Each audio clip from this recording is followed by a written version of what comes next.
Olá, bancários e bancárias e a todos que nos assistem, sejam muito bem-vindos a mais um Momento Bancário. Hoje, dia 15 de fevereiro, nós vamos discutir Banco Central e taxa de juros, quais os impactos que isso tem na sua vida no dia a dia. Lembrando que na terça-feira, dia 14 de fevereiro, foi feito grandes atos de protesto à atual política do Banco Central no Brasil, inclusive com um tuitaço que alcançamos a 6ª posição no Twitter, com a hashtag Juros Baixos Já. E hoje, para participar desse debate, que é extremamente importante e que está na ordem do dia, eu convido aqui o Rafael de Castro, que é empregado da Caixa Econômica e dirigente da Confederação Nacional dos Bancários. E também o professor Fausto Augusto, que é diretor técnico do DIEESE e professor de Economia. Sejam muito bem-vindos e bora lá. Obrigado pelo convite, Lucimara. Boa tarde, Fausto. Essa discussão já dos juros da política econômica nacional, que a gente tem acompanhado nos últimos anos, tem afetado de maneira direta tanto os trabalhadores quanto os próprios clientes e usuários dos bancos públicos, e aqui especificamente falando pela Caixa Econômica.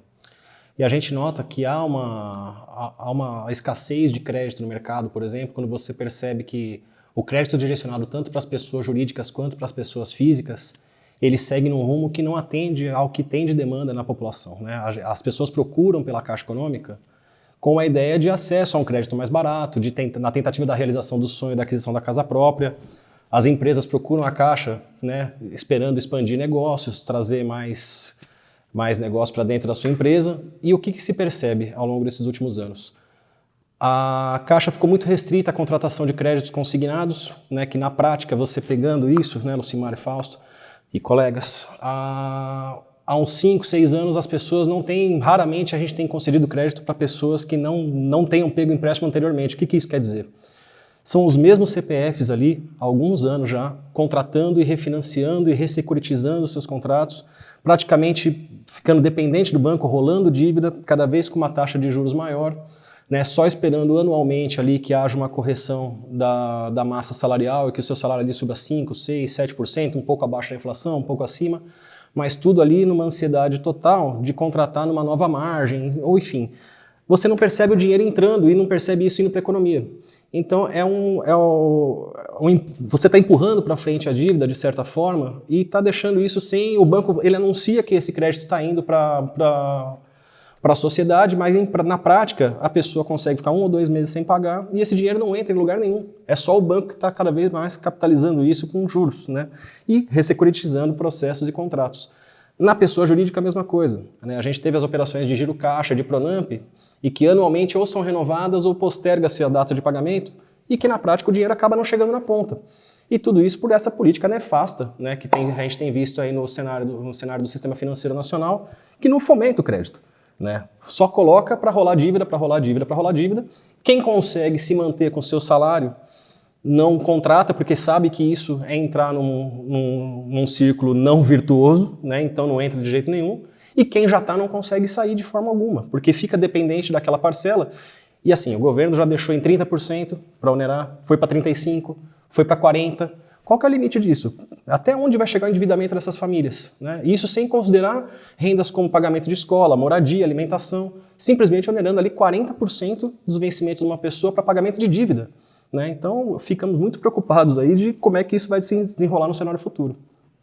Para o sindicato, a nossa responsabilidade social, para além de apresentar a nossa crítica e tentar construir uma contraproposta para a atual política de juros, é extremamente fundamental que, enquanto entidade representativa, a gente também ajude no processo formativo e educativo da sociedade. Então, para isso, hoje nós convidamos o professor e diretor técnico do DIEESE, o senhor Fausto Augusto, para estar conosco. E a nossa primeira grande questão para o professor hoje é, afinal, quem define a taxa de juros, qual o papel do presidente no Banco Central e quais são os impactos desta taxa que hoje nós entendemos que está elevada, qual o impacto disso para a economia brasileira? Porque para além do impacto no crédito, que é aquilo que você paga no dia a dia, num financiamento qualquer, quais são outros possíveis impactos para a sociedade da atual política de juros no Brasil? Por favor, professor. Primeiro, olá a todos, é um prazer poder estar aqui conversando com a categoria bancária, com todos que nos ouvem. Bem, a questão de juros, a grande questão, eu acho, colocada na mesa aí pelo presidente Lula é a atual política monetária e a elevada taxa de juros que hoje está configurada aí como a taxa real mais alta do mundo. Então acho que esse é um primeiro dado. E eu acho que são perguntas que precisam ser feitas pela sociedade em geral. Afinal de contas, por que os juros no Brasil é tão alto? Eu acho que essa é uma pergunta que precisa ser respondida e uma pergunta que de alguma forma a sociedade precisa compreender. Afinal de contas, onde é que é a sua vida?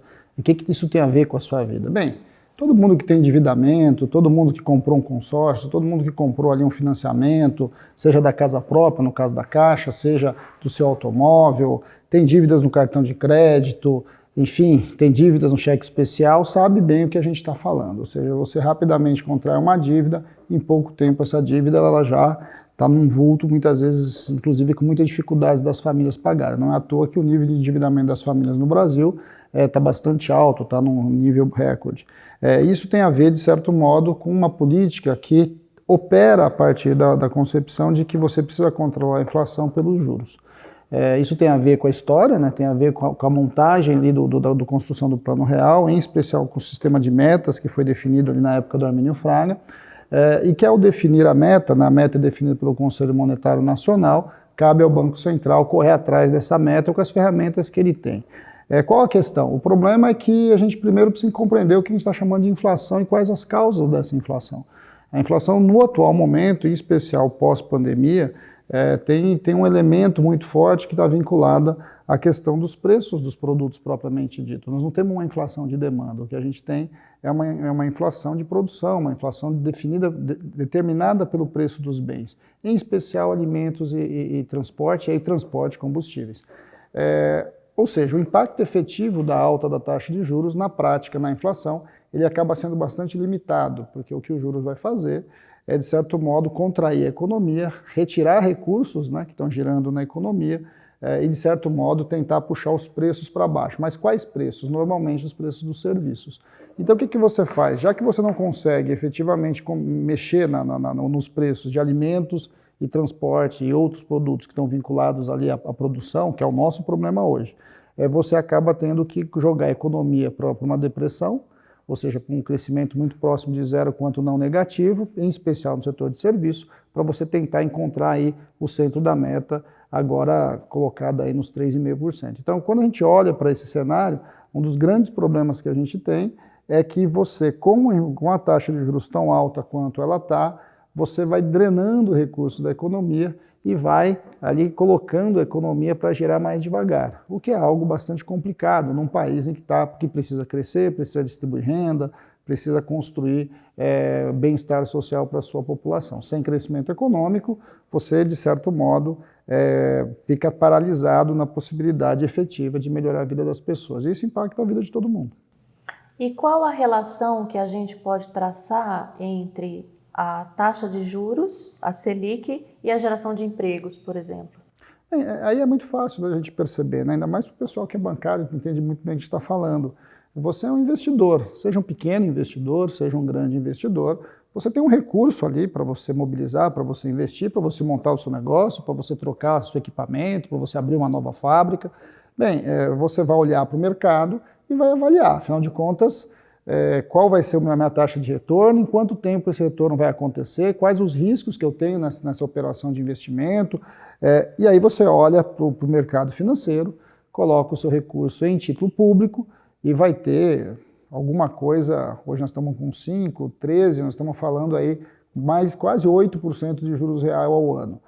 Poucos negócios, poucos investimentos vão te dar essa taxa de retorno. Então o que você faz? Você adia o teu investimento e coloca o dinheiro no banco.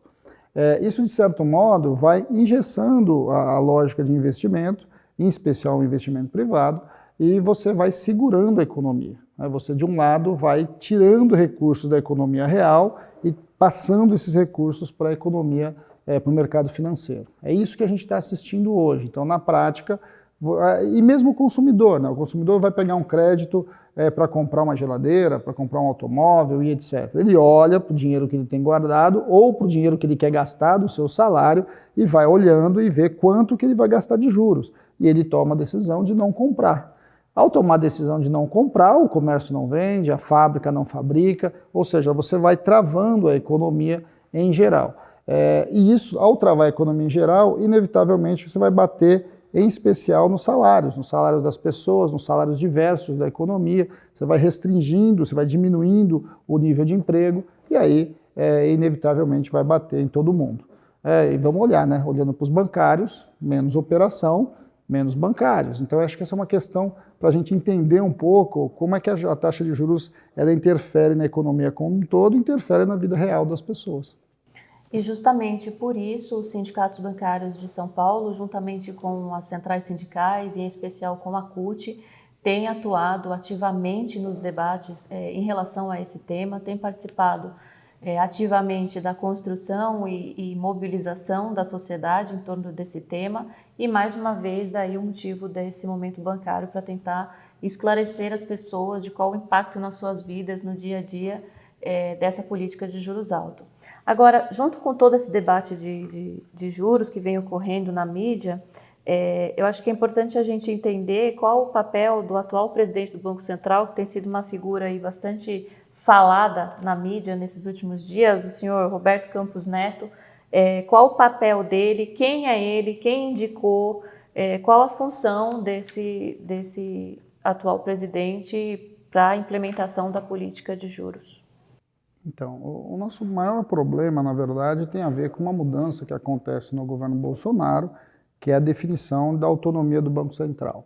Essa foi uma pauta bastante discutida ao longo, né, do nosso, desde do Plano Real, de certo modo, tem essa discussão da autonomia do Banco Central, e a pergunta que a gente deixa sempre, afinal de contas, o que é essa tal autonomia do Banco Central? Primeiro, porque quando você fala em autonomia do Banco Central, há uma tendência de você imaginar que a política monetária ela é neutra, ou seja, independente do presidente, do projeto político, do projeto econômico que esteja em desenvolvimento, a política monetária não se altera. É esta ideia que, de certo modo, organiza os que defendem a autonomia do Banco Central. O problema é que a política monetária ela não é neutra. A política monetária ela define, ela é uma das pernas de qualquer política econômica. E ela define, inclusive, o sucesso ou o fracasso da política econômica definido por determinado governo, por um motivo muito simples. Se a taxa de juros está desequilibrada, ela está muito alta, ela, por melhor que o governo atue para promover o crescimento, ela vai drenar recursos. Se a taxa de juros está muito alta, ela também tende a atrair muito capital especulativo em dólar, o que também vai fazer com que você deprecie o câmbio. Então a tendência é a taxa de câmbio cair. Com um dólar mais barato, você incentiva as importações, né, e você atrapalha as exportações. Então tudo isso impacta diretamente em qualquer política que vai ser definido. Esta ideia de que, então, que você pode ter uma política monetária, de certo modo, desassociada da política econômica, não é um dado de realidade. Isso tem muito mais a ver com um consenso que foi construído a partir do consenso do Washington, a partir de uma visão tipicamente neoliberal, em que, de certo modo, só existe uma verdade. E a verdade é a verdade do mercado, nenhuma outra questão é colocada. Isso não é fato, né? Ainda mais agora, em especial a partir da crise de 2008, depois a gente teve as sucessivas crises do mercado financeiro, a gente vai vendo que este debate sobre qual é o papel da política monetária é algo ainda em questão, e faz diferença. O atual presidente do Banco Central, ele tem mandato de 4 anos, ele já tinha, né, ele foi o primeiro presidente do Banco Central escolhido pelo então presidente Bolsonaro. Nos 2 primeiros anos o Banco Central não era autônomo, é bom lembrar. O Banco Central autônomo, a lei ela é aprovada no Congresso Nacional no meio do governo Bolsonaro e, a princípio, ele tem mandato pelos 2 primeiros anos do governo Lula. Qual que é o problema? O problema não é só o presidente do Banco Central, o problema é a diretoria toda do Banco Central hoje, que foi indicada pelo governo anterior. Então você tem ali necessariamente que fazer alterações bastante significativas na diretoria do banco, porque o projeto que foi eleito nas urnas não é o projeto do governo anterior, é o projeto do governo Lula, né? E o projeto do governo Lula tem visões bastante diferenciadas do ponto de vista do papel econômico, do papel social, do que do governo Bolsonaro anterior. Então, você precisa fazer ajustes inevitavelmente nessa política monetária. Qual é o problema? O problema é que o presidente do Banco Central e a maioria dos diretores do Banco Central hoje foram indicados pelo governo anterior. E não é só ser indicado pelo governo anterior, porque você podia ter um modelo de autonomia, inclusive, diferente, em que todos os diretores fossem, por exemplo, funcionários de carreira do Banco Central. Era uma outra alternativa, mas não. Você tem indicados que, no caso, por exemplo, do atual presidente, o Roberto Campos Neto, ele vem do mercado financeiro. Vamos lembrar que a origem dele é o Santander. Inclusive, lembrando, um banco que não é nem um banco nacional, é um banco espanhol. Então, essa forma de você organizar, ou seja, em que o presidente do Banco Central tem relações diretas com o programa econômico do governo anterior, que foi o derrotado na urna, é um grande problema. E aí não tem como não colocar. E mais grave ainda é quando um presidente do Banco Central autônomo, como é todo defendido o tempo todo, ele não só veio oriundo do outro governo, como fez campanha para a própria eleição do governo anterior. Vamos lembrar que ao ir votar ali com a camiseta do Banco do Brasil, a camiseta da seleção brasileira, ao estar muito próximo e escolher claramente um candidato, ele perdeu toda a capacidade de autonomia de fato. Porque ele já indicou ali, inclusive, a que modelo econômico ele se alia.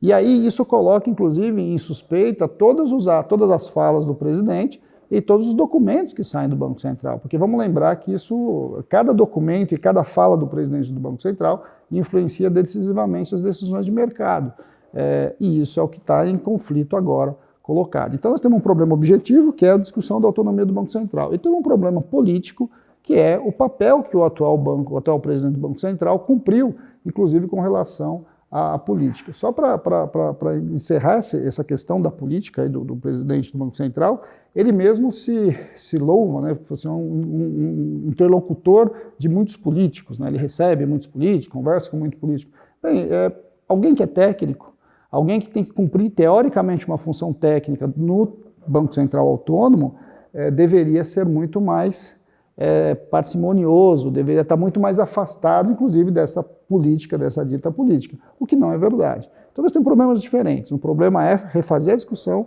da autonomia do Banco Central, que acho que é uma questão que precisa ser feita. É esta forma que a gente defende a autonomia do Banco Central, e a outra coisa é o próprio papel político que vem sendo e foi ocupado pelo atual presidente do Banco Central e que coloca em dúvida, inclusive, as suas próprias ações dentro do próprio banco. Muito bem, estamos encerrando esse primeiro bloco e retornaremos com esse debate logo mais. Fique com a gente.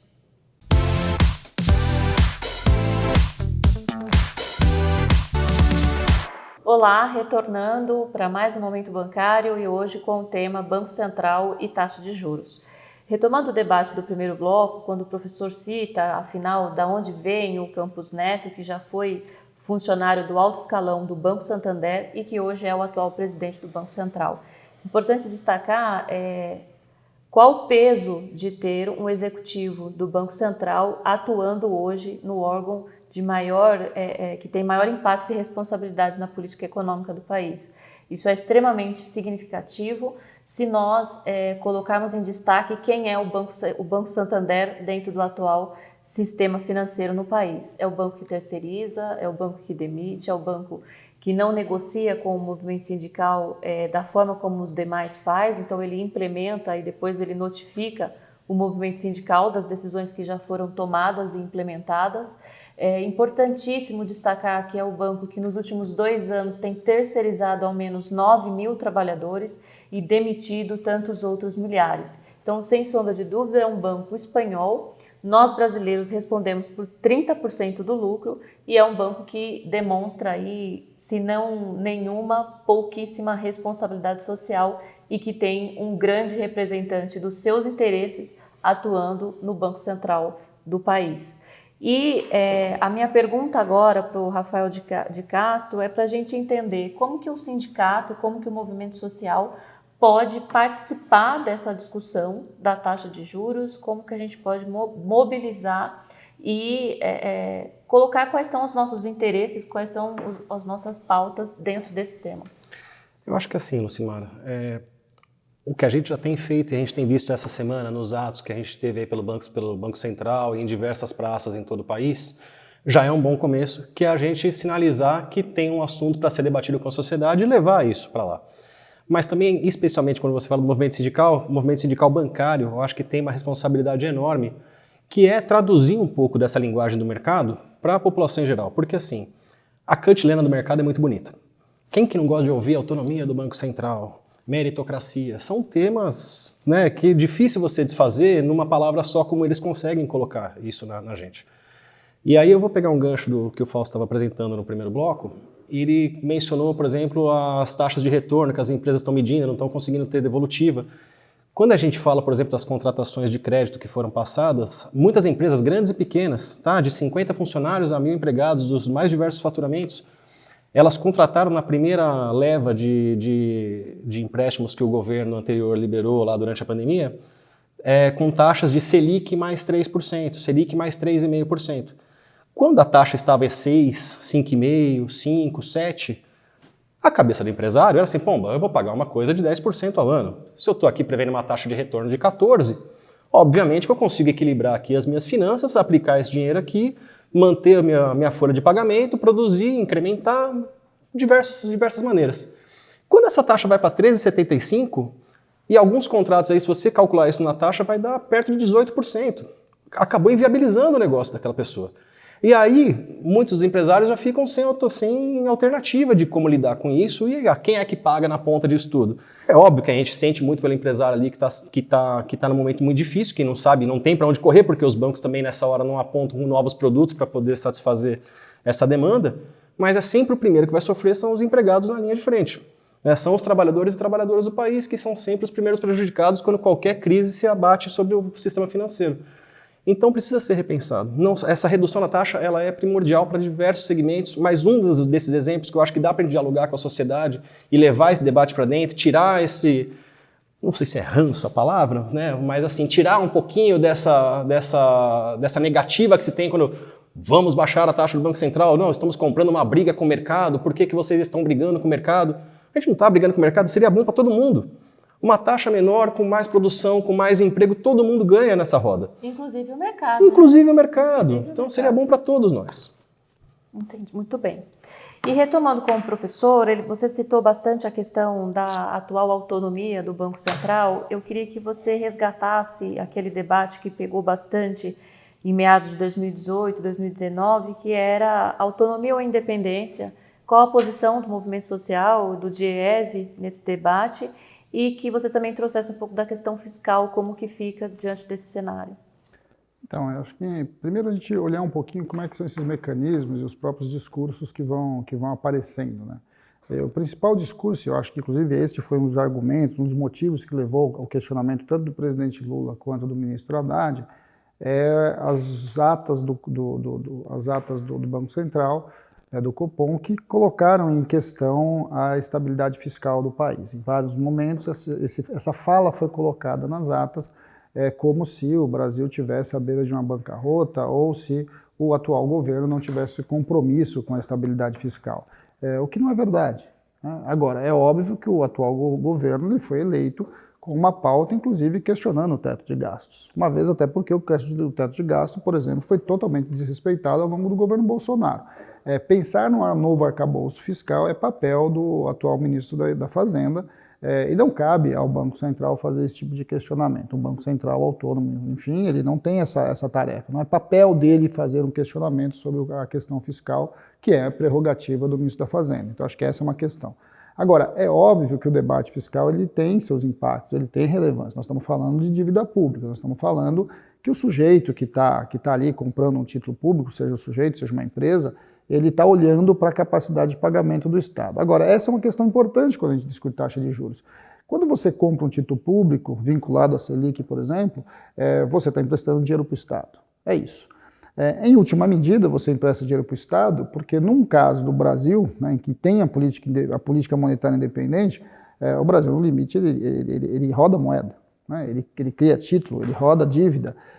Ou seja, você coloca o seu recurso em título público, porque o título público é muito seguro. O Estado brasileiro não vai lhe dar um calote, né? E aí esse é um questionamento que a gente deixa, né? Se você está emprestando para o Estado, afinal de contas a segurança é muito alta, por que o teu ticket tem que ser tão alto? Por que o retorno de um investimento muito seguro tem uma taxa de juros tão alta que é a maior do mundo? Acho que essa é uma pergunta que nós temos que fazer. E aí, essa questão fiscal se coloca o tempo todo. Agora, primeiro, o Brasil vem de um último ano de superávit fiscal, superávit primário. Ou seja, o nosso problema, na verdade, de déficit nominal está ancorado à nossa conta de juros. Só um ponto que eu acho que é importante, até para a gente ter um efeito de comparação. Por exemplo, a gente fala que é seguro emprestar dinheiro para o Estado, porque o Estado vai pagar, ainda vai te dar uma remuneração extraordinária. A título de comparação, quanto seria a remuneração, por exemplo, de eu comprar um título do governo dos Estados Unidos? E qual a diferença disso de comprar um título no Brasil? Não, então, acho que essa é uma diferença importante. Nós estamos falando de uma Selic aí na casa dos 3,75, nos Estados Unidos está batendo 4, mas já na verdade teve muito mais baixo do que isso. E se você for para a Europa, nós temos juros negativos, né? Ou seja, Japão nós temos juros negativos. Nós estamos falando de países em que a taxa de juros, na verdade, é o contrário. Se você guardar o dinheiro lá, o teu dinheiro no final do ano tem menos do que você colocou, né? Agora, isso é óbvio que isso tem razões, países desenvolvidos têm lógicas diferentes, os papéis circulam no mundo a partir do dólar, então tem uma questão que é diferenciada, mas não faz sentido a taxa de juros no Brasil ser mais alta do que a taxa de juros do México. Então são questões para a gente colocar também. Por que a taxa de juros no Brasil é mais alta do que a taxa de juros num país muito semelhante, inclusive, do que o nosso país? E acho que essas são perguntas que a gente tem que fazer o tempo todo. E a outra questão, quando a gente está falando dessa questão do fiscal, né, afinal de que é o grande debate, aí, afinal de contas, gasta-se mais, gasta-se menos, o governo tem capacidade ou não de pagamento, o Brasil tem política monetária própria. É diferente de um país europeu que está centralizado no Banco Central Europeu, em que a política monetária é feita por quem emite o euro. Então, Portugal, Espanha, está associado ao euro. O Brasil não. E por que é seguro? É seguro porque, no limite, o país roda a moeda. No limite, o país emite novos títulos. E tem uma diferença bastante importante. O Brasil começa a mudar o seu perfil de dívida já com Armínio Fraga, no final do governo Fernando Henrique, e no governo Lula nós encerramos a nossa dívida externa. A dívida que o Brasil tem hoje, basicamente, é uma dívida em real, uma dívida interna, o que torna muito mais rodável essa dívida. Porque era diferente no período do Fernando Henrique anteriormente, quando uma boa parte da nossa dívida estava vinculada ao câmbio, vinculada ao dólar. Então você precisava atrair capital, você precisava atrair dólar para poder rolar a sua dívida externa. Hoje não, né? Basicamente a nossa dívida é em real. Dívida em real é uma negociação entre a sociedade brasileira e o Estado brasileiro. Então, manter os níveis altos tem muito menos a ver com, de fato, você fazer a discussão ali do rolamento da dívida e da própria questão inflacionária, e tem muito mais a ver com interesses que os próprios bancos vão disseminando na nossa sociedade. Eu chamo a atenção, se vocês assistem os canais, os grandes jornalistas vinculados à economia, vocês prestem atenção que a maior parte dos economistas que serão chamados pelos grandes jornalões aqui, né, da TV aberta, são todos representantes de banco. Não é isso? Todos ou são consultores, ou CEOs de banco, ou economistas-chefes de banco. Parece que isso dá uma certa credibilidade para o sujeito, né? Mas a gente tem economistas que discordam da fala deles, como o Pércio Arida, que não foi nem do PT, né? Foi um economista do Fernando Henrique, foi um dos pais do Plano Real, que tem uma fala completamente diferente. E a gente não vê o Pércio Arida, por exemplo, aparecer no Jornal Nacional para fazer o debate de juros. São perguntas que a gente precisa se fazer. Afinal de contas, quando você vai vendendo esta ideia de que juros altos é bom para a sociedade, a pergunta é bom para quem? Para o consumidor não é bom, para o trabalhador não é bom, para a pessoa que tem dívida não é bom, para as empresas não é bom, então para quem é bom? Bem, é bom para o capital financeiro, que a cada rolagem de dívida ganha cada vez mais. Para você ter uma ideia, o Brasil fechou 2022 com um gasto de juros na casa próximo aos 600 bilhões de reais. Para vocês terem uma ideia do que é 600 bilhões de reais, o orçamento da saúde e o orçamento da educação é menos de 200 bilhões.